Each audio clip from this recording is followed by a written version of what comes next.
நம்முடைய கர்த்தராகிய இயேசு கிறிஸ்துவின் கிருபையும் பிதாவாகிய தேவனுடைய அன்பும் பரிசுத்தவான்களின் அன்பையும் வைக்கும் சமாதானமும் சகல பரிசுத்தங்களை ஆசீர்வதிப்பாராக.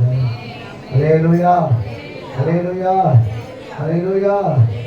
தேவனுக்கு மகிமை, தூக்கி எடுத்தார், தூக்கி எடுத்தார் இயேசு. கரத்தை நீட்டி ரட்சித்தார். ஓ தேவனுக்கு நன்றி.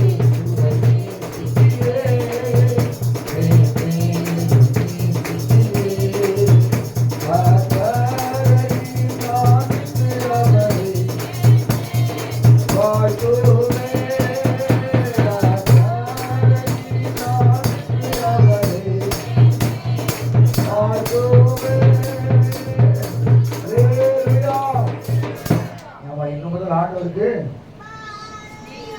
ஸ்நேகிதரா மாற போறீங்க. ஸ்நேகிதரா மாறினா என்னென்ன குவாலிட்டி வேணுமோ அதெல்லாம் பெற்றுக் கொள்ளுங்க. கர்த்தர் உங்களை மாற்றுவார்.